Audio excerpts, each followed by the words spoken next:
സ്നേഹം നിറഞ്ഞവരെ, വിശുദ്ധമായ ഈ രാത്രി മരണത്തിന്റെ മേൽ വിജയം നേടിയ യേശുനാഥന്റെ ഉത്ഥാന സ്മരണ വിശ്വാസികളായ നാം സസവഘോഷം കൊണ്ടാടുകയാണ്.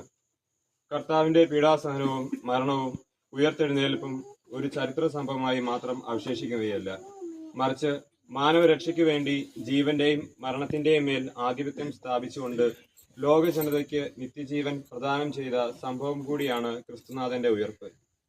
പെസഹ ജാഗരണ അനുഷ്ഠാനത്തിൽ പങ്കുവരാവുന്ന നമുക്ക് നിത്യജീവന്റെ അച്ചാരമായ ദൈവത്തിൽ പ്രത്യാശ അർപ്പിച്ചുകൊണ്ട് ഭക്തിയോടും ഉണർവോടും കൂടി ഇന്നത്തെ തിരുകർമ്മങ്ങളിൽ പങ്കുകൊള്ളാം. ഇന്നത്തെ ലോകത്തിന്റെ പ്രകാശമായ യേശുവിലൂടെയുള്ള നവജീവിതത്തിന്റെ പ്രതീകമായി പുരോഹിതൻ പുത്തൻതീ ആശീർവദിക്കുന്നു. തുടർന്ന് ബഹുമാനപ്പെട്ട വൈദികൻ പുത്തൻതീയിൽ നിന്നും പെസഹ തിരി തെളിയിക്കുന്നു. ഉദിതനായ യേശുവിന്റെ സാന്നിധ്യം എന്നും നമ്മോടൊപ്പമുണ്ട് എന്നതിന്റെ അടയാളമാണ് ഈ തിരിതെളിക്കൽ.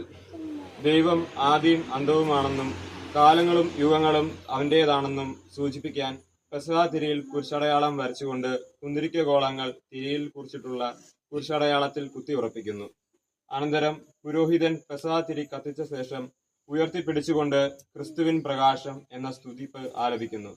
ജനം ദൈവത്തിന് സ്തോത്രം എന്ന് ഏറ്റുപാടുകയും ചെയ്യുന്നു. രണ്ടാമത്തെ പ്രാവശ്യം പാടിക്കഴിയുമ്പോൾ എല്ലാവരും പെസഹ തിരിയിൽ നിന്നും തിരികൾ തെളിച്ച് ദേവാലയത്തിലേക്ക് പ്രവേശിക്കുന്നു.